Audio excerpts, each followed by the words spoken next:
मैं एक दुकान में खरीदारी कर रहा था। तभी मैंने उस दुकान के कैशियर को एक 5-6 साल के लड़के से बात करते हुए देखा। कैशियर बोला, माफ करना बेटा, लेकिन इस गुड़िया को खरीदने के लिए तुम्हारे पास पूरे पैसे नहीं हैं। फिर उस छोटे लड़के ने मेरी ओर मुड़कर देखा और मुझसे पूछा, अंकल, क्या आपको भी यही लगता है कि मेरे पास पूरे पैसे नहीं हैं? मैंने उसके पैसे गिने और उससे कहा, हाँ बेटा, ये सच है, तुम्हारे पास इस गुड़िया को खरीदने के लिए पूरे पैसे नहीं हैं। वह नन्हा सा लड़का अभी भी अपने हाथों में गुड़िया थामे हुए खड़ा था। मुझसे रहा नहीं गया। उसके बाद मैं उसके पास जाकर उससे पूछा, यह गुड़िया वो किसे देना चाहता है? इस पर उसने उत्तर दिया, यह गुड़िया वो अपनी बहन को देना चाहता है, जिससे वह बहुत प्यार करता है, और यह गुड़िया वह उसके जन्मदिन में उसको गिफ्ट के रूप में देना चाहता है। लेकिन यह गुड़िया वो सबसे पहले अपनी मम्मी को देगा, जो जाकर मेरी बहन को दे के आएंगी। यह कहते कहते उस बच्चे की आंखें नम हो गई। वह बच्चा बोला, मेरी बहन भगवान के घर चली गई है और मेरे पापा कहते हैं कि मेरी मम्मी भी जल्दी भगवान से मिलने जाने वाली है। तो मैंने सोचा, क्यों ना इस गुड़िया को उनके साथ अपनी बहन के लिए भेज दूं। मेरा दिल धक से रह गया। उसने ये सारी बात एक सांस में कह डाली। फिर मेरी ओर देखकर बोला, मैंने पापा से कह दिया है, मम्मी से कहना वो अभी ना जाएं। वो मेरा दुकान से लौटने तक इंतजार जरूर करें। फिर उस बच्चे ने एक बहुत प्यारी सी फोटो मुझे दिखाई, जिसमें वो खिलखिला के हंस रहा था। उसके बाद उसने मुझसे कहा, मैं चाहता हूँ कि मेरी मम्मी मेरी ये फोटो भी अपने साथ ले जाए और मेरी बहन को दिखाएं, ताकि मेरी बहन मुझे भूले ना। मैं अपनी मम्मी से बहुत प्यार करता हूँ अंकल। मुझे नहीं लगता वो मुझे छोड़ के जाएंगी। लेकिन पापा कहते हैं मेरी छोटी बहन वहाँ अकेले है, उसकी देखभाल करने के लिए मेरी मम्मी को जरूर जाना होगा। उसके बाद उस बच्चे ने फिर से उदास मन से उस गुड़िया को देखा। यह देखकर मुझे बिल्कुल अच्छा नहीं लगा। मैंने सोचा, मुझे इस बच्चे की मदद जरूर करनी चाहिए। फिर मैंने उस बच्चे से कहा, चलो एक बार फिर से तुम्हारे पैसे गिनते हैं, शायद गिनने में कुछ मिस्टेक हो गई होगी।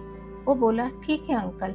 फिर मैंने उसकी नज़र बचाकर उसमें कुछ पैसे जोड़ दिए और उससे कहा, देखो देखो, मेरे से गलती हो गई थी, तुम्हारे पास तो पूरे पैसे हैं गुड़िया खरीदने के लिए। वो बच्चा बहुत खुश हो गया। उस छोटे बच्चे ने कहा, भगवान का लाख लाख शुक्र है, मुझे इतने सारे पैसे दे दिए। फिर उसने मेरी ओर देख के कहा, मैंने कल रात सोने से पहले भगवान से प्रार्थना की थी कि मुझे इस गुड़िया को खरीदने के लिए पैसे दे देना, ताकि मैं मम्मी के हाथ अपनी बहन के लिए ये गुड़िया भेज सकूं। और भगवान ने मेरी सुन ली।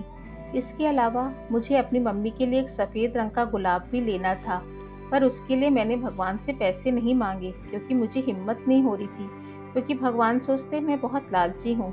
लेकिन भगवान कितने अच्छे हैं, उन्होंने मुझे सफ़ेद गुलाब खरीदने के भी पैसे दे दिया। अब मैं गुड़िया के साथ साथ एक सफ़ेद गुलाब भी खरीद सकूंगा अपनी मम्मी के लिए। उसके बाद वो छोटा बच्चा वहाँ से निकल गया, लेकिन मेरे दिमाग से वो छोटा बच्चा निकल ही नहीं पा रहा था। फिर मुझे 2 दिन पहले न्यूज़पेपर की एक घटना याद आई, जिसमें लिखा था, एक शराबी ट्रक ड्राइवर के बारे में लिखा था, जिसने नशे की हालत में मोबाइल फ़ोन पर बात करते हुए एक कार चालक महिला को कार से टक्कर मार दी थी, जिसमें उसकी 3 साल की बेटी की घटनास्थल पर ही मौत हो गई थी और वो महिला कोमा में चली गई थी। उस न्यूज़पेपर में ये भी लिखा था, वह महिला अब वेंटिलेटर पे है और शायद जिंदगी भर वो एक समान जिंदगी नहीं जी सकती। मुझे लगा, शायद यह परिवार इसी छोटे बच्चे का है। मैं मन ही मन उन लोग से मिलने के लिए तड़प रहा था।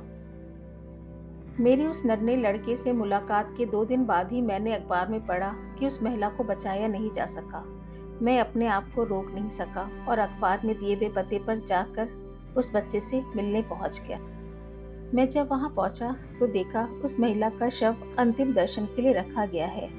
उस महिला को सफेद रंग के कपड़े पहनाए गए हैं और उसके हाथ में एक सफेद गुलाब भी है और उसके छोटे से बेटे की फोटो भी है, और के साथ ही साथ एक गुड़िया भी रखी है, जो उस बच्चे ने 2 दिन पहले खरीदी थी। यह सब देखकर मेरी आंखें नम हो गई। मैं वहां रुक ना सका और अपनी नम आंखें लेकर वहां से लौट आया। मैंने उस बच्चे के मन में अपनी माँ और बहन के लिए जो प्यार देखा था, वो मैं शब्दों में बयां नहीं कर सकता। आज किसी की लापरवाही की वजह से एक हंसता खेलता परिवार बिखर गया है।